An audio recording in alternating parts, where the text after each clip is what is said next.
সকল দর্শক বন্ধুকে আরো একবার শুভেচ্ছা আমাদের ডিএমএস টিচিং এর পক্ষ হতে। তো বন্ধুরা, আজকে আমরা প্রিন্সিপালস অফ ফিনান্সের শর্ট টাইম ফাইন্যান্সিং এর ক্লাস নাম 2 করব। বিগত ক্লাস নাম 1 এ আমি এই অধ্যায়ের যাবতীয় সূত্র এবং যতগুলো উৎস রয়েছে শর্ট টার্ম ফাইন্যান্সিং এর এবং সেক্ষেত্রে কোন উৎসের কতটা ব্যয় নির্ণয় করতে হয় এবং এই বিষয়ে কেমন প্রশ্ন পরীক্ষায় আসে এবং উক্ত সূত্রগুলো এবং তার সমাধান করার নিয়ম আমি কিন্তু সবই আলোচনা করেছিলাম। আজকে আমি ক্লাস নাম 2 তে প্রথম শর্ট টার্ম ফাইন্যান্সিং এর উৎস অর্থাৎ ট্রেড ক্রেডিট এর ব্যয় নিয়ে আলোচনা করব। তো বন্ধুরা, মূলত এটি হচ্ছে ব্যবসায়িক ঋণের ব্যয় অর্থাৎ কস্ট অফ ট্রেড ক্রেডিট। তো এইখানে আমি বলেছিলাম যে অঙ্কে 3 ধরনের প্রশ্ন আসতে পারে। একটি হচ্ছে কালান্তিক শতকরা হার অর্থাৎ পিরিয়ডিক পার্সেন্টেজ রেট, এরপর হচ্ছে বার্ষিক শতকরা হার অর্থাৎ অ্যানুয়াল পার্সেন্টেজ রেট, আর হচ্ছে কার্যকরী শতকরা হার অর্থাৎ ইফেক্টিভ পার্সেন্টেজ রেট বা কার্যকরী সুদের হার ইফেক্টিভ ইন্টারেস্ট রেট। তো বন্ধুরা, আমি এখানে 3টি বিষয় নিয়ে আলোচনা করব। যদি প্রশ্নপত্রে কোনো একটি উল্লেখ করে দেয় তবে তুমি সেটিকে প্রয়োগ করতে পারো, আর যদি কোনোটি উল্লেখ করে না দেয় তবে তুমি সেক্ষেত্রে ইফেক্টিভটি বের করতে পারো। তো দেখো বন্ধুরা, আমি কিন্তু এই বিষয়ে সূত্র আলোচনা করেছিলাম ক্লাস নাম 1 এ অর্থাৎ বিগত ক্লাসটিতে। যারা দেখোনি তারা অবশ্যই আমাদের এই ভিডিওর ডেসক্রিপশন থেকে লিংকটি সংগ্রহ করে ক্লাস নাম 1 দেখে নিবা। এবার দেখো বন্ধুরা, এইখানে একটি অঙ্কে প্রথমে বলা আছে। তো বন্ধুরা, এই যে ব্যবসায়িক ঋণ এটিকে মূলত দুই ভাবে ভাগ করা যায়। একটি হচ্ছে ব্যয়মুক্ত অর্থাৎ যেখানে কোনো প্রকার ব্যয় হয় না, আরেকটি হচ্ছে ব্যয়যুক্ত যেখানে ব্যয় হয়। এখন দেখো বন্ধুরা, প্রশ্ন হচ্ছে কখন ব্যয় হয় না কখন ব্যয় হয়। ধরো তুমি একটি পণ্য ক্রয় করলা বাকিতে এবং সেক্ষেত্রে তোমাকে বলা হলো যে তোমাকে এই টাকাটি পেমেন্ট করতে হবে 30 দিনের মধ্যে। তবে যদি তুমি 10 দিনের মধ্যে টাকাটি পেমেন্ট করতে পারো তবে তোমাকে 2% ডিসকাউন্ট দেওয়া হবে। অর্থাৎ দেখো বন্ধুরা, মনে করো তুমি এখানে 1 লক্ষ টাকার পণ্য বাকিতে ক্রয় করলা বা তুমি ব্যবসায়িক ঋণ নিলা, তবে সেক্ষেত্রে তোমাকে যদি তুমি 10 দিনের মধ্যে টাকাটি পরিশোধ করতে পারো তবে তোমাকে এই টাকার উপরে 2% ছাড় দিবে বা বার্তা দিবে। আর তোমায় কিন্তু অবশ্যই 30 দিনের মধ্যে টাকাটি পরিশোধ করতেই হবে। তো বন্ধুরা, এই ক্ষেত্রে যদি ওই ব্যক্তি এই 10 দিনের মধ্যে টাকাটি পেমেন্ট করতে পারে তবে তার কোনো প্রকার খরচ হবে না, বরং তার টাকা কিছুটা কম লাগবে পরিশোধ করা, অর্থাৎ তখন সে বার্তা পাবে, তখন তার কিন্তু কিছুটা লাভ হবে। তো বন্ধুরা, আমি এখন এইরকম একটি অঙ্ক দেখব। আর দেখো বন্ধুরা, যদি সে এই 10 দিনের মধ্যে টাকাটি পেমেন্ট করতে না পারে তবে কিন্তু সে এই বার্তার চান্সটি হাতছাড়া করবে এবং সেক্ষেত্রে তাকে অবশ্যই 30 দিনের মধ্যে টাকাটি পেমেন্ট করতে হবে এবং তার অবশ্যই একটি খরচ হবে। তো দেখো বন্ধুরা, আমি এখন প্রথমেই দেখব প্রথম ব্যবসায়িক ঋণের নিয়মটি এবং সেটি হচ্ছে ব্যয়মুক্ত। এখানে প্রথমেই প্রশ্নপত্রে বলা আছে যে if a farm buys under terms 2/10 net 30 and actual pays on 10 days, what is the cost of free trade credit? অর্থাৎ যদি একটি কোম্পানি বা ফার্ম ক্রয় করে একটি শর্তে এবং শর্তটি হচ্ছে যদি সে 10 দিনের মধ্যে তার টাকাটি পরিশোধ করতে পারে তবে সে 2% বার্তা বা ডিসকাউন্ট পাবে, কিন্তু তাকে অবশ্যই কিন্তু 30 দিনের মধ্যে টাকাটি পেমেন্ট করতেই হবে। আর দেখো বন্ধুরা, এখানে আরো বলা আছে যে অ্যাকচুয়ালি পেস অন 10 ডেজ, অর্থাৎ সে 10তম দিনেই টাকাটি পেমেন্ট করে দিল, অর্থাৎ ওই যে ফার্মটি সে 10 দিনের মধ্যেই টাকাটি পেমেন্ট করে দিল। অর্থাৎ দেখো বন্ধুরা, সে কিন্তু এখানে বার্তাটি পেল, টাকার ছাড়টি গ্রহণ করতে পারলো। এরপরে লেখা আছে what is the cost of trade credit. এবার দেখো বন্ধুরা, আমি তো বলেছিলাম এই বিষয়ে সূত্রগুলি ক্লাস নাম 1 এ। আমি প্রথমেই মানগুলো লিখি, সেটি হচ্ছে সিডিআর অর্থাৎ ক্যাশ ডিসকাউন্ট রেট বা অনেকে এটিকে বলে ক্রেডিট ডিসকাউন্ট রেট, সেটি হচ্ছে 2%। এরপরে হচ্ছে ডিপি অর্থাৎ ডিসকাউন্ট পিরিয়ড। কতদিনের মধ্যে টাকাটি পরিশোধ করতে পারলে সে এই বার্তাটি গ্রহণ করতে পারবে, সেটি হচ্ছে 10 দিন। অর্থাৎ যদি ওই ফার্মটি 10 দিনের মধ্যে টাকাটি পেমেন্ট করতে পারে তবে সে 2% ডিসকাউন্ট বা ছাড় পাবে ওই টাকা পেমেন্টের ক্ষেত্রে। এবার হচ্ছে আমার সিপি অর্থাৎ ক্রেডিট পিরিয়ড। তাকে কতদিনের মধ্যে টাকাটি পেমেন্ট করতেই হবে বা সে কতদিনে টাকাটি পেমেন্ট করলো।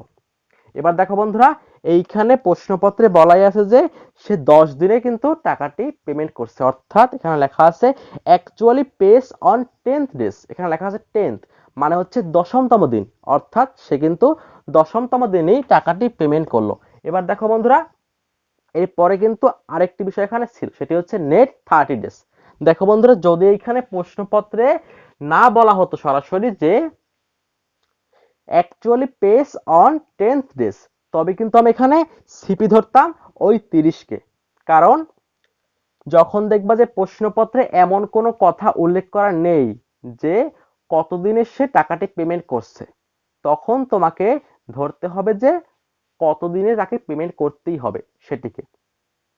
অর্থাৎ দেখো বন্ধুরা, যদি এইখানে প্রশ্নপত্রে এমন না বলতো যে actually pays on 10th days, তবে কিন্তু আমি এখানে সিপি ধরতাম এই নেট 30কে। আমি ধরেই নিতাম যে সেখানে 30 দিনের মধ্যেই টাকাটি পেমেন্ট করেছে। কিন্তু দেখো বন্ধুরা, যেহেতু এখানে প্রশ্নপত্রে বলাই আছে যে হি actually pays on 10th days, অর্থাৎ সে কিন্তু এখানে 10মতম দিনেই টাকাটি পেমেন্ট করেছে, সেহেতু আমি এখানে লিখবো সিপি সমান 10 ডেজ। শুধুমাত্র যখন প্রশ্নপত্রে এমন কথা উল্লেখ করা থাকবে তখন আমি ওই দিনটিকেই কিন্তু গ্রাউন্ড করব যেদিন সে টাকাটি পেমেন্ট করেছে। আর যদি এমন কোনো কথা প্রশ্নপত্রে উল্লেখ করে না দেয় তবে আমি ধরবো যেদিনে তাকে টাকা পেমেন্ট করতেই হবে, অর্থাৎ যতদিনের মধ্যে তাকে টাকাটি পেমেন্ট করতেই হবে। এখানে লেখা ছিল নেট 30, অর্থাৎ তাকে 30 দিনের মধ্যে টাকাটি পেমেন্ট করতেই হবে, সেহেতু আমি এখানে লিখতাম 30। কিন্তু এখানে এমন কিছু হয়নি, কারণ প্রশ্নপত্রে বলাই আছে যে সে 10মতম দিনে টাকাটি পেমেন্ট করেছে। দেখো বন্ধুরা, আমি এখন সূত্র প্রয়োগ করি এবং সেটি হচ্ছে আমার এপিআর, অ্যানুয়াল পার্সেন্টেজ রেট। এবার দেখো বন্ধুরা, আমার এখানে সূত্র ছিল সিডিআর আর হচ্ছে 100 minus CDR into 360 CP minus DP into 100। এবার দেখো বন্ধুরা, এই হচ্ছে আমার সূত্র। আমি তো এই বিষয়ে বলেছিলাম ক্লাস নং 1-এ। এবার দেখো বন্ধুরা, সিডিআর হচ্ছে আমার 2, আমাকে কত পার্সেন্ট ডিসকাউন্ট দেওয়া হবে, ক্যাশ ডিসকাউন্ট রেট। আর হচ্ছে লিখলাম 100 মাইনাস সিডিআর হচ্ছে 2 ইন্টু 360, এখানে আমার সিপি হচ্ছে 10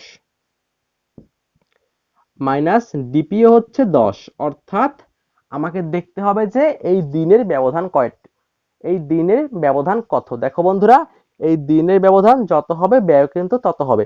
এবার দেখো বন্ধুরা, এইখানে আমার টাকাটি পেমেন্ট করা হয়েছে 10 দিনে আর আমার ডিসকাউন্টটিও ছিল 10 দিনের জন্য, অর্থাৎ আমি কিন্তু অবশ্যই ডিসকাউন্টটি গ্রহণ করতে পেরেছি। এবার দেখো বন্ধুরা, উপরে চলে আসে 2, নিচে বিয়োগ করলে আসে 98 ইন্টু উপরে আসে 360 360 নিচে 0 ইন্টু 100। এবার দেখো বন্ধুরা, এইখানে আমি যখনই ভাগ করব 360কে 0 দ্বারা, তখন কিন্তু 0 চলে আসে। আর দেখো বন্ধুরা, এই শূন্যের সঙ্গে তুমি যাই গুণ করবা অ্যান্সার কিন্তু 0ই চলে আসবে। তাই আমি এটি আর ভাগ করে দেখালাম না, কারণ দেখো বন্ধুরা, যখন তুমি ভাগ করবা 360কে 0 দ্বারা তখন চলে আসবে 0। যখন তুমি উক্ত শূন্যকে এখানকার ভাগফল দ্বারা গুণ করবে তখন কিন্তু 0ই চলে আসবে। তাই বন্ধুরা, আমি এখানে লিখলাম 0, অর্থাৎ এই ক্ষেত্রে আমার কিন্তু কোনো প্রকার খরচ হবে না, কারণ আমি এইখানে ওই যে ডিসকাউন্ট পিরিয়ড তার মধ্যেই কিন্তু টাকাটি পেমেন্ট করতে পেরেছি। তো বন্ধুরা এটাই হচ্ছে আমার প্রথম প্রথম ব্যয়ের নিয়ম। এবার দেখো বন্ধুরা, যদি এখানে বলতো পিপিআর অর্থাৎ পিরিয়ডিক পার্সেন্টেজ রেট, তবে সেক্ষেত্রে তুমি এখানে এই যে অংশটুকু এটুকু তুমি অ্যাভয়েড করে নিতা, অর্থাৎ তখন শুধু হতো CDR divided by 100 minus CDR into 100। তো দেখো বন্ধুরা, এরপরে আমি আরেকটি অঙ্ক দেখব যেখানে অবশ্যই ব্যয় হবে। তো এইখানে দেখো বন্ধুরা, প্রশ্নপত্রে বলা আছে যে if a firm buys under terms 2/10 net 30s and pays on 30 days, what is the cost of trade credit? অর্থাৎ দেখো বন্ধুরা, যদি একটি ফার্ম ক্রয় করে এবং সেক্ষেত্রে তার শর্ত হচ্ছে এইরূপ যে যদি সে 10 দিনের মধ্যে টাকাটি পেমেন্ট করতে পারে তবে সে 2% ডিসকাউন্ট পাবে। তো আমি লিখলাম ডিসকাউন্ট হচ্ছে আমার 2% আর ডিপি হচ্ছে 10 দিন। কিন্তু এখানে বলা আছে যে নেট 30, তাকে অবশ্যই 30 দিনের মধ্যে টাকাটি পেমেন্ট করতেই হবে। এরপর লেখা আছে and pace on 30th days, অর্থাৎ সে 30তম দিন টাকাটি পেমেন্ট করেছে। এবার দেখো বন্ধুরা, এইখানে কিন্তু বলেই দিয়েছে যে সে 30তম দিন টাকাটি পেমেন্ট করেছে। তাই আমি লিখলাম সিপি সমান সমান 30, আর সবই এক থাকবে, শুধু এখানে চলে আসবে সিপি সমান সমান 30। এবার দেখো বন্ধুরা, আমি এখানে বিয়োগ করলাম, চলে আসলো 20। এবার কিন্তু এখানে আর শূন্য হবার কোনো চান্স নেই। আমি ভাগ করলাম 2/98, আমার চলে আসলো তাহলে 0.0204। আমি ভাগ করলাম 360কে 20 দ্বারা, চলে আসে 18 ইন্টু 100। আমি গুণ করি, চলে আসলো 36.72%। দেখো বন্ধুরা, আমার পূর্বের অঙ্কটিতে এইখানে কিন্তু ডিসকাউন্ট গ্রহণ করা হয়েছিল, শুধুমাত্র সেই জন্য কিন্তু কোনো প্রকার ব্যয় হয়নি, কিন্তু এইখানে ডিসকাউন্ট গ্রহণ করতে পারেনি, সেহেতু এখানে ব্যয় হয়েছে। এবার দেখো বন্ধুরা, এবার আমি আরেকটি অঙ্ক দেখব। তো এই ক্ষেত্রে কিন্তু আমি আরেকটু বলিনি, যদি এইখানে তুমি বের করতা এইরূপ যে পিপিআর, তবে তুমি শুধুমাত্র এইটুককে অ্যাভয়েড করতা, আর সব কিন্তু একই থাকতো।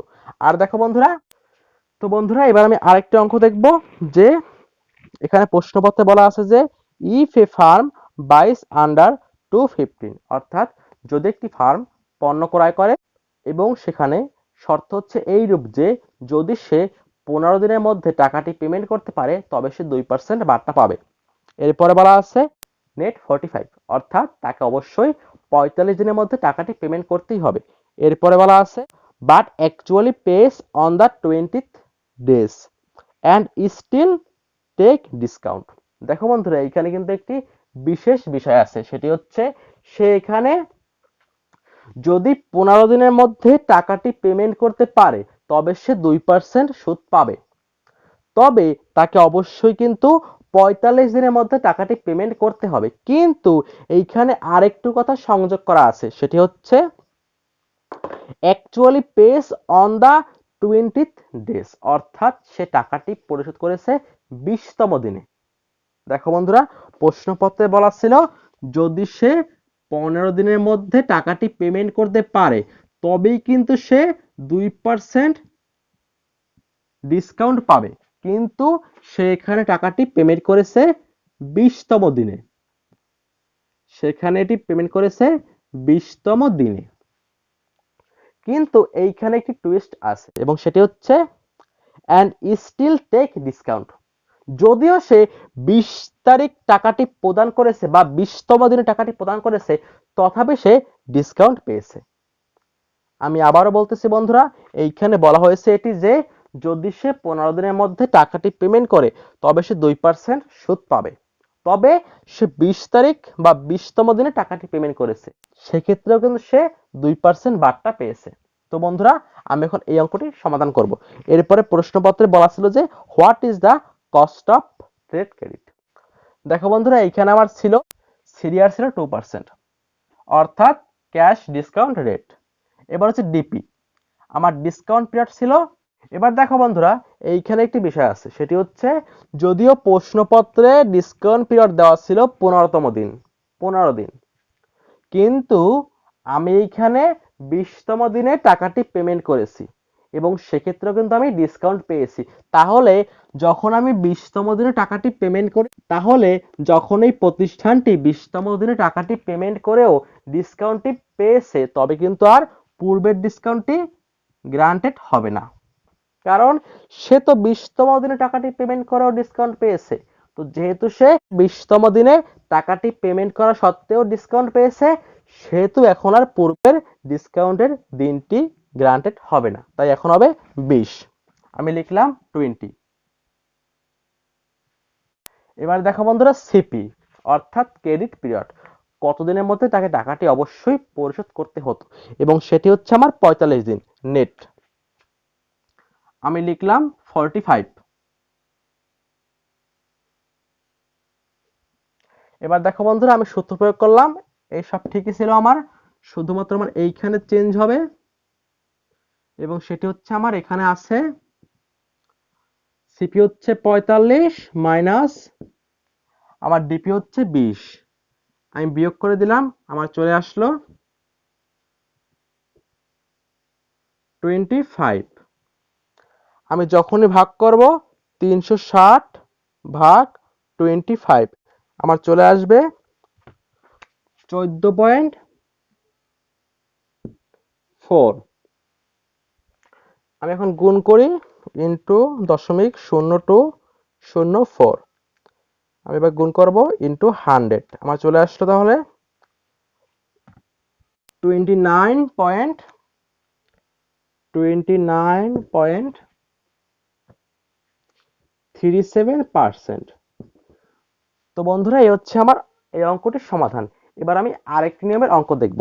তো এইখানে প্রশ্নপত্রে বলা আছে যে if a firm buys under 2/15 net 45, অর্থাৎ যদি একটি ফার্ম পণ্য ক্রয় করে, যেখানে শর্ত হচ্ছে এইরূপ যে যদি সে 15 দিনের মধ্যে টাকাটি পেমেন্ট করতে পারে, তবে সে 2% সুদ পাবে, এবং নেট 45, তাকে অবশ্যই 45 দিনের মধ্যে টাকাটি পেমেন্ট করতেই হবে। এরপর লেখা আছে যে but actually pays on 60 days, কিন্তু বাস্তবে সেখানে টাকাটি পেমেন্ট করেছে 60 দিনে। তো এরপরে বলা আছে what is the cost of trade credit. তো বন্ধুরা, আমি লিখলাম এখানে আমার সিরিয়াল হচ্ছে 2%, ডিপি ডিসকাউন্ট পিরিয়ড, প্রশ্নপত্রে দেওয়া ছিল ডিসকাউন্ট পিরিয়ড 215, অর্থাৎ যদি সে 15 দিনের মধ্যে টাকাটি পেমেন্ট করতে পারে, তবে সে 2% সুদ পেতে পারে। তো এটি হচ্ছে আমার ডিসকাউন্ট পিরিয়ড। এবার দেখো বন্ধুরা, সিপি প্রশ্নপত্রে লেখা ছিল যে 45 ডেজ নেট, এটি হচ্ছে আমার সিপি, কিন্তু সেইখানে টাকাটি পেমেন্ট করেছে 60 দিনে। দেখো বন্ধুরা, যেহেতু সে টাকাটি পেমেন্ট করেছে 60 দিন, সেহেতু কিন্তু আর পূর্বে যে ছিল ক্রেডিট পিরিয়ড, সেটি কিন্তু আর থাকবে না, কারণ সিপি মানে হচ্ছে ক্রেডিট পিরিয়ড, অর্থাৎ কতদিনে সে টাকাটি পেমেন্ট করেছে। দেখো বন্ধুরা, এইখানে টাকাটি পেমেন্ট করার কথা ছিল 45 দিনের মধ্যে, কিন্তু প্রশ্নপত্রে এটি সরাসরি বলে দিয়েছে যে টাকাটি পেমেন্ট করেছে 60 দিনে। তো দেখো বন্ধুরা, যেহেতু সে 60 দিনে টাকাটি পেমেন্ট করেছে, সেহেতু কিন্তু আর এই 45 দিনের শর্তটি কাজে আসবে না, তাই এখানে আমার সিপি হবে 60। শুধুমাত্র এইটুক চেঞ্জ এখানে আসলো। দেখো বন্ধুরা, এইখানে আমার চলে আসলো আমার সিপি হচ্ছে 60, যদি প্রশ্নপত্রে এমন কোনো কথা উল্লেখ করে না দিত যে সে কতদিনে টাকাটি পেমেন্ট করেছে, যদি এখানে না বলতো, তবে কিন্তু অবশ্যই এই 45 হতো আমার সিপি। কিন্তু যেহেতু প্রশ্নপত্রে বলা আছে যে actually he pace on 60 days, সেহেতু এখানে আমার সিপি হচ্ছে 60 মাইনাস ডিপি হচ্ছে 15। আমি বিয়োগ করে দিলাম, আমার চলে আসে 60 মাইনাস 15, 45। আমি এখন ভাগ করব, আমার চলে আসে এখানে 8। দেখো বন্ধুরা, আমি এখন গুণ করব 0.0204 ইন্টু 8। আমি এটিকে লিখব, গুণ করব 100, চলে আসলো 16.4 32%। 16.32%। তো বন্ধুরা এই হচ্ছে আমার এই অঙ্কটির সমাধান। আমি আশা করবো তোমরা অঙ্কটি বুঝতে পেরেছো। তারপরেও যদি কোনো শিক্ষার্থী অঙ্কটি বুঝতে সমস্যা বোধ করো তবে তোমরা অবশ্যই আমাকে কমেন্টে জানাতে পারো। আর দেখো বন্ধুরা, এখন আমি দেখব আরেকটি অঙ্ক ঠিক একই নিয়মে। এবার দেখো বন্ধুরা, যদি প্রশ্নপত্রে বের করতে বলতো পিপিআর, তবে তো আমি বলেই দিছি যে এখানে শুধুমাত্র এইটুকু অংশ হতো না, মাঝখানে 360 ভাগ সিপি মাইনাস ডিপি এটুকু হতো না। কিন্তু যদি প্রশ্নপত্রে বের করতে বলে ইএআর অর্থাৎ ইফেক্টিভ অ্যানুয়াল রেট বা ইআইআর অর্থাৎ ইফেক্টিভ ইন্টারেস্ট রেট, কার্যকরী সুদের হার বা কার্যকরী বার্ষিক হার, তখন দেখো বন্ধুরা আমি কোন সূত্র প্রয়োগ করব, এবং সেটি ছিল এইরূপ যে 1 plus r power by n minus 1, যেহেতু এটি হয় পার্সেন্টেজে তাই লিখলাম ইনটু 100। এবার দেখো বন্ধুরা আমি লিখলাম 1। আমি এইখানে কিন্তু এই তথ্য অনুসারে এই অঙ্কটি করব। দেখো বন্ধুরা আর এর মান সেটি হচ্ছে আমার এই সিডিআর ভাগ 100 মাইনাস সিডিআর, অর্থাৎ আমার আর এর মান হচ্ছে এইটুকু অংশ, এই প্রথম এইটুকু অংশ, এটুকু হচ্ছে আমার আর এর মান। আর দেখো বন্ধুরা আমার এখান থেকে নেমেছিল 0.0204, আমি লিখলাম 10। এবার হচ্ছে আমার পাওয়ার এন, এন এর মান দেখো বন্ধুরা এইখানে আমার এই যে 360 ভাগ সিপি মাইনাস ডিপি, অর্থাৎ 360 ভাগ সিপি মাইনাস ডিপি, এখান থেকে আমার যে মানটি আসবে সেটি হচ্ছে আমার এন এর মান। অর্থাৎ দেখো বন্ধুরা আমার এন হচ্ছে এখানে 8, আমি লিখলাম 8 মাইনাস 1 ইন্টু 100।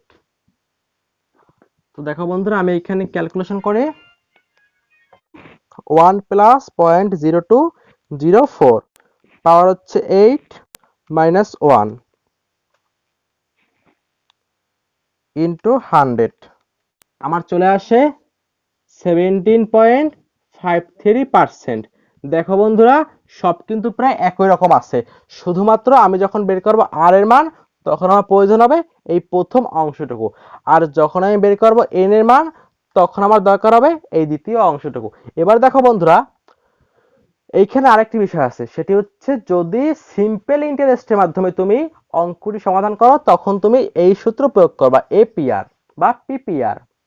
যদি প্রশ্নপত্রে বলা হয় যে পিরিয়ডিক পার্সেন্টেজ রেট তখন তুমি ইউজ করবা পিপিআর, আর যদি প্রশ্নপত্রে বলা হয় অ্যানুয়াল পার্সেন্টেজ রেট তখন তুমি বের করবা এপিআর।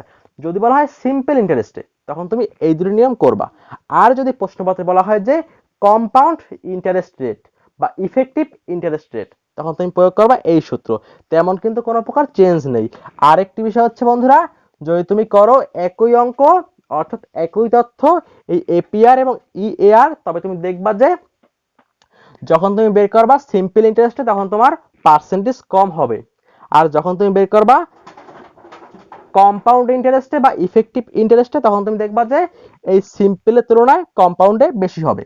তো বন্ধুরা এই হচ্ছে মূলত একটি বিশেষ গুণ, কম্পাউন্ডের ক্ষেত্রে ক্ষেত্রে একটু সুদের হার বেশি হয়। তো বন্ধুরা এই হচ্ছে মূলত আমার কস্ট অফ ট্রেড ক্রেডিট।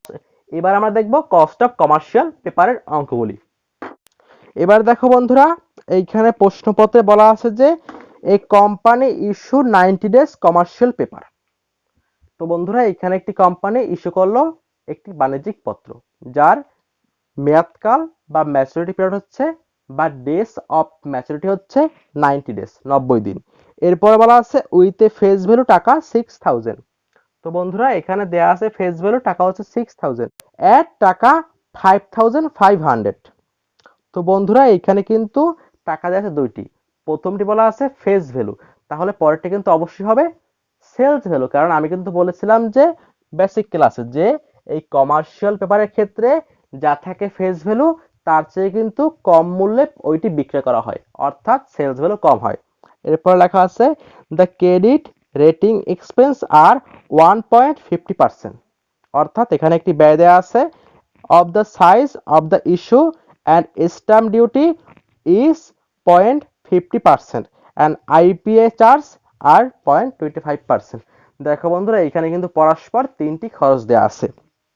এবারে আমাকে রিকোয়ার্ডে বলা হচ্ছে পিরিয়ডিক পার্সেন্টেজ রেট পিপিআর, এরপরে বলা আছে অ্যানুয়াল পার্সেন্টেজ রেট এপিআর, আর বলা আছে ইফেক্টিভ অ্যানুয়াল রেট ইএআর। আমি তিনটেই বের করব। তো বন্ধুরা, আমি প্রথমে একটু লিখলাম মানগুলি। প্রথমে দেওয়া ছিল এফ ভি, অর্থাৎ ফেস ভ্যালু, এবং সেটি ছিল আমার 6000 টাকা। তো বন্ধুরা, এরপর দেওয়া ছিল এস ভি, অর্থাৎ সেলস ভ্যালু।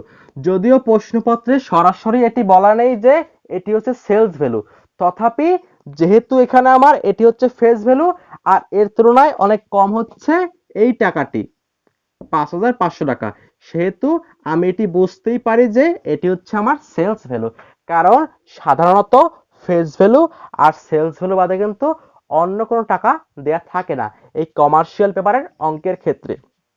এবার দেখো বন্ধুরা, আমি এবার লিখলাম ডিএম, অর্থাৎ ডেস অফ ম্যাচুরিটি, বা তুমি লিখতে পারো এটিকে এমপি, অর্থাৎ ম্যাচুরিটি পিরিয়ড, অর্থাৎ কতদিনে এই কমার্শিয়াল পেপারটি ম্যাচুয়ার্ড হবে, সেটি হচ্ছে 90 ডেজ। আমি লিখলাম 90। আর দেখো বন্ধুরা, আমি বলেছিলাম যে ক্লাস রাঙ্ক 1-এ যখন আমি এই সেলস ভ্যালু থেকে যাবতীয় কস্টগুলি বাদ দিব, তখন আমি পেয়ে যাব এনএসভি, নেট সেলস ভ্যালু। এইখানে আমার তিনটি ছিল কস্ট। প্রথমে ছিল রেটিং চার্জেস, আমি লিখলাম রেটিং চার্জেস, রেটিং চার্জেস, এবং সেটি ছিল আমার 1.50%। এরপরে আমার ছিল স্ট্যাম্প ডিউটি চার্জেস, আমি লিখলাম স্ট্যাম্প ডিউটি চার্জেস, সেটি ছিল আমার 0.50%। এরপর আমার দেওয়া ছিল প্রশ্নপত্রে আইপিএ চার্জেস, এবং সেটি হচ্ছে আমার 0.25%। এবার দেখো বন্ধুরা, আমাকে এই তিনটি খরচ বের করে তারপর এটিকে আমাকে বাদ দিতে হবে এই সেলস ভ্যালু হতে। আর দেখো বন্ধুরা, আমি বলেছিলাম যে আমি এই যে খরচগুলি সব, অর্থাৎ প্রশ্নপত্রে যতগুলি খরচ দেওয়া থাকবে এই কমার্শিয়াল পেপারের জন্য, যদি সেগুলো দেওয়া থাকে পার্সেন্টেজ আকারে, তবে আমি সেই পার্সেন্টেজ ধার্য করব এই ফেস ভ্যালুর উপরে। আমি তো এই বিষয়ে বলেছিলাম ক্লাস নাম্বার 1-এ। যারা দেখোনি তারা অবশ্যই ক্লাস নাম্বার 1 দেখে নিবা এই ভিডিওর ডিসক্রিপশন থেকে লিংক সংগ্রহ করে, অথবা আমাদের চ্যানেলে গিয়ে আমাদের প্রিন্সিপালস অফ ফিনান্স নামক প্লেলিস্টে গিয়ে, অথবা আমাদের DMS teaching BBA and MBA all year Facebook গ্রুপে দেখবা টপিকস আকারে সব ক্লাস লিংক সাজানো আছে। তো বন্ধুরা, আমি এখন বের করি যে কোনটায় কত টাকা আসে। রেটিং চার্জ 1.50 আমি ধার্য করব এই ফেস ভ্যালুর উপরে, সেটি হচ্ছে 6000 ইন্টু 1.50%, আমার চলে আসে 90 টাকা। 90 টাকা। এরপর দেখো বন্ধুরা, আমার আছে স্ট্যাম্প ডিউটি, সেটা হচ্ছে 0.50%, আমি ধার্য করব আবারও ফেস ভ্যালুর উপরে, কারণ আমি বলেছিলাম যে যাবতীয় সকল প্রকার খরচ কিন্তু ধার্য করা হবে এই ফেস ভ্যালুর উপরে। আমি লিখলাম 6000 ইন্টু 0.50%, আমার চলে আসে 30 টাকা। আমি লিখলাম 30 টাকা। এবার দেখো বন্ধুরা, এবার হচ্ছে আমার লাস্ট খরচ, এবং সেটি হচ্ছে আইপিএ চার্জেস, এবং এটি হচ্ছে আমার 0.25%। আমি কিন্তু এটিও ধার্য করব ফেস ভ্যালুর উপরে, টাকা হচ্ছে 6000 ইন্টু 0.25%, আমার চলে আসে 15 টাকা। তো বন্ধুরা, এই হচ্ছে আমার তিনটি খরচ। আমি যখনই এই সেলস ভ্যালু থেকে বাদ দিব এই তিনটি খরচ, আমি তখনই পেয়ে যাব নেট সেলস ভ্যালু। তো দেখো বন্ধুরা, আমার এইখানে মোট খরচ চলে আসে, যোগ করলে 90 যোগ 30 চলে আসে 120, যোগ 15, আমার মোট চলে আসে 135 টাকা।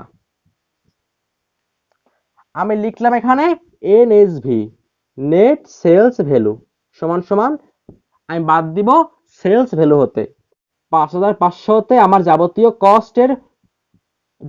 কষ্টের মোট খরচ বা যাবতীয় মোট ব্যয় সেটি হচ্ছে 135। আমি যখনই বিয়োগ করব 5500 মাইনাস 135, আমি তখন পেয়ে যাব 5365 টাকা। তো বন্ধুরা আমি কিন্তু পেয়ে গেলাম এফভি, এসভি, ডিএম বা এমপি এবং এনএসভি। আমি এখন প্রথমে বের করব পিপিআর অর্থাৎ পিরিয়ডিক পার্সেন্টেজ রেট। আমি লিখলাম সূত্র রিকোয়ারমেন্ট 1 দিয়ে পিপিআর অর্থাৎ পিরিয়ডিক পার্সেন্টেজ রেট। এই ক্ষেত্রে আমি বলেছিলাম যে দেখো বন্ধুরা, আমি তো এই বিষয়ে সূত্র বলেছিলাম ক্লাস 1-এ। আমি এখন সূত্র লিখলাম, সেটি হচ্ছে এফভি, আমি ফেস ভ্যালু থেকে বাদ দিব নেট সেলস ভ্যালু, আর আমি উক্ত বিয়োগফলকে ভাগ দিব নেট সেলস ভ্যালু দ্বারা। যেহেতু এটি হবে পার্সেন্টেজ, আমি গুণ দিব 100। এখন দেখো বন্ধুরা, আমি এখানে মান বসালাম। দেখো বন্ধুরা, আমার এফবি হচ্ছে 6000, আমি লিখলাম 6000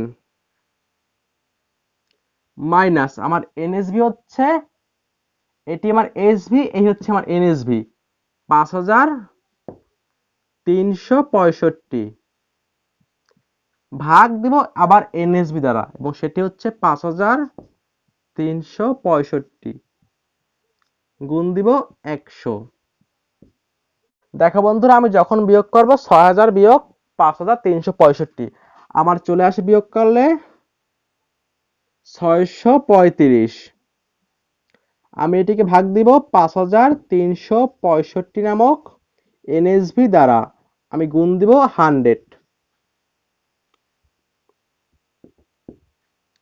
এবার দেখো বন্ধুরা, আমি যখনই ভাগ দিলাম 635 ভাগ 5365, তখন চলে আসে আমার 0.1183 সামথিং, আমি গুণ দেব 100, আমার তখন চলে আসলো 11.83 সামথিং, আমি লিখলাম 11.83%। তো বন্ধুরা, এটি হচ্ছে আমার পিপিআর অর্থাৎ পিরিয়ডিক পার্সেন্টেজ রেট। যদি প্রশ্নপত্রে বলতো এপিআর, তবে দেখো বন্ধুরা সবই কিন্তু একই থাকবে, শুধুমাত্র একটু চেঞ্জ হবে এই ক্ষেত্রে, সেটি হচ্ছে এইখানে আমার আরেকটু বিষয় অ্যাড হবে। তো আমি লিখলাম এপিআর অর্থাৎ অ্যানুয়াল পার্সেন্টেজ রেট। বন্ধুরা সূত্র কিন্তু আমার একই হবে, সেটি হচ্ছে এফভি মাইনাস এনএসভি ভাগ দিব আবার এনএসভি দ্বারা। এবার দেখো বন্ধুরা, এইখানে আমার হবে 360, যদিও বছর হয় 365 দিনে, কিন্তু আমাদের ফাইন্যান্সিং এর ক্ষেত্রে বছর হয় 360 দিনে। আমি এটিকে ভাগ দিব এমপি বা ডিএম দ্বারা, এই যে আমার ম্যাচুরিটি পিরিয়ড, ইনটু দিব 100। তো দেখো বন্ধুরা, আমি লিখলাম এফবির মান সেটি হচ্ছে 6000 মাইনাস দিব এনএসভি, এবং সেটি হচ্ছে আমার 5365 ভাগ দিব এনএসভি, এবং সেটি হচ্ছে আমার 5365 ইন্টু 360 দিন, আর এখানে হচ্ছে আমার এমপি 90 দিন ইন্টু 100। এবার দেখো বন্ধুরা, এইখানে আরেকটি বিষয় আছে, এবং সেটি হচ্ছে এইরূপ যে যদি তুমি এইখানে 360 দাও, তবে তোমার অবশ্যই কিন্তু এটিকে বের করতে হবে দিন আকারে, অর্থাৎ যদি এখানে দিন থেকে দেয়া, তবে তুমি এখানে লিখবা 360, কিন্তু যদি এখানে প্রশ্নপত্রে দেয়া থাকতো যে 3 মান্থ, তবে আমি এখানে লিখতাম 12, অর্থাৎ 12 মাসে 1 বছর। দেখো বন্ধুরা, আমি আবারও বলতেছি, যদি প্রশ্নপত্রে দেয়া থাকে দিন আকারে, অর্থাৎ দেয়া আছে 90 ডেজ বা 60 ডেজ বা 120 ডেজ, তবে তুমি এখানে লিখবা 360, কারণ 1 বছরে হয় 360 দিন আমাদের ফিনান্সিয়াল ইয়ারের ক্ষেত্রে। আর যদি এখানে দেওয়া থাকতো মাস আকারে, তবে তুমি এখানে লিখবা 12 মান্থস।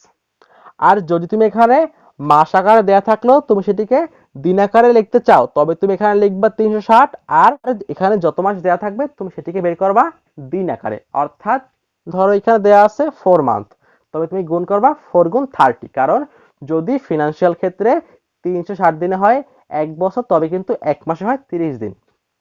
এবার দেখো বন্ধুরা, আমি এখানে বিয়োগ করলাম, চলে আসে 635 ভাগ 5365, অর্থাৎ 635 ভাগ 5365। আমার তাহলে চলে আসে 0.118359 সামথিং। এবার দেখো বন্ধুরা, আমি এখানে ভাগ করলাম 360 ভাগ 90, চলে আসে 4 ইন্টু 100। এবার দেখো বন্ধুরা, আমি গুণ করলাম 0.1183 ইন্টু 4, তাহলে চলে আসে 0.4734 সামথিং। আমি এটাকে গুণ করব 100 দ্বারা, কারণ আমার দরকার পার্সেন্টেজ। আমার তাহলে চলে আসে অ্যান্সার 47.34%। 47.34%। তো বন্ধুরা, এই হচ্ছে আমার এপিআর বের করার নিয়ম। আমি এখন দেখব ইএআর বা ইআইআর বের করার নিয়ম। এবার দেখো বন্ধুরা, সেক্ষেত্রেও কিন্তু অঙ্কের নিয়ম প্রায় সেম, এক্ষেত্রেও কোনো প্রকার চেঞ্জ হবে না। তো দেখো বন্ধুরা, আমি লিখলাম সূত্র। আমি বলেছিলাম তো যে ইফেক্টিভ ইন্টারেস্ট রেট, এটি বের করা কিন্তু সেই একটি সূত্রই সর্বত্র কাজে লাগবে, সেটি হচ্ছে 1 plus r power by n minus 1। তো বন্ধুরা, আমি লিখলাম ইএআর বা ই আইআর, তুমি যা বলো, ইফেক্টিভ অ্যানুয়াল রেট বা ইফেক্টিভ ইন্টারেস্ট রেট। আমার সূত্র হচ্ছে 1 plus r power by n minus 1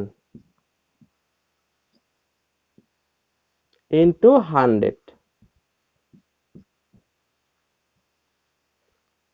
এবার দেখো বন্ধুরা, এখানে একটি প্রশ্ন আসবে যে আমি আর এর মান কোথায় পাবো। দেখো বন্ধুরা, এটিও বেশি কোনো সমস্যার বিষয় না।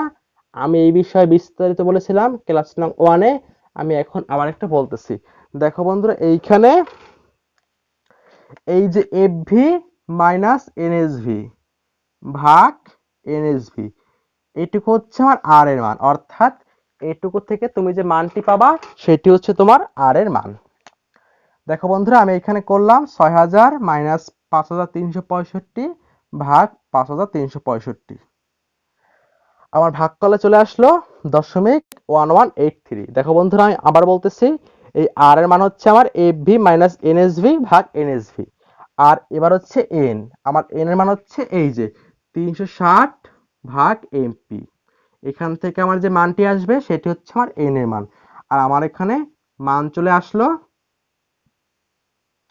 4, এটি হচ্ছে আমার এন এর মান।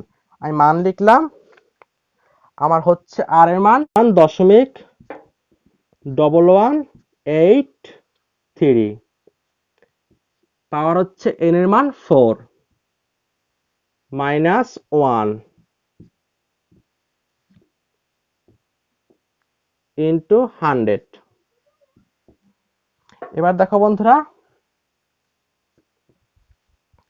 আমি যোগ করি প্রথমে 1 প্লাস 0.1183, আমি যোগ করলে চলে আসে এখানে 1.1183। আমি যোগ করার পর পাওয়ার করব। আমি আবারও বলতেছি বন্ধুরা, আমি প্রথমে এইটুকু যোগ করব, এই ফার্স্ট ব্র্যাকেটের মধ্যেটুকু, অর্থাৎ 1 প্লাস 0.1183 যোগ করার পরে আমার চলে আসে 1.1183। আমি এটিকে পাওয়ার করব 4 দ্বারা, এই যে মানটি 4 বের হয়েছিল 4, এবং পাওয়ার করলে চলে আসে আমার মান 1.563987। আমি এখান থেকে বাদ দিব 1, আমি লিখলাম মাইনাস 1। আমার তাহলে চলে আসে 0.5639 সামথিং। আমি এর সঙ্গে গুণ করব 100, কারণ আমার এই মানটিও কিন্তু হবে পার্সেন্টেজ আকারে। এবার দেখো বন্ধুরা, আমার এখানে চলে আসে 56.39%। যদিও এখানে দশমিকের পরে আছে 39 সামথিং, কিন্তু আমি এখানে নিলাম দশমিকের পরে অনলি দুইটি সংখ্যা। আমি যা বলেছিলাম পূর্বে যখন করেছিলাম কস্ট অফ ট্রেড ক্রেডিট, যে এই যে আছে এপিআর, এখান থেকে কিন্তু সাধারণত ইএআর বা ইআইআর একটু বড় হয়। তো বন্ধুরা এই জন্য কিন্তু এখানে আমার যা ছিল এপিআর অর্থাৎ 47.34%, এখান থেকে কিন্তু আমার একটু বড় হলো 56.39% ইএআর। তো বন্ধুরা এই হচ্ছে আমার কস্ট অফ ট্রেড ক্রেডিট এবং কস্ট অফ কমার্শিয়াল পেপার। এরপর আমাদের চলে আসবে ক্লাস নং 3, যেখানে আমি দেখাবো কস্ট অফ ব্যাংক লোন, অর্থাৎ যদি একটি প্রতিষ্ঠান ব্যাংক লোন নেয় তবে সেখানে কিরূপ খরচ হয়। তো বন্ধুরা নেক্সট ক্লাসটি অবশ্যই দেখবা, আর ক্লাস নং 3 দেখার সকলকে আমন্ত্রণ জানিয়ে বাই।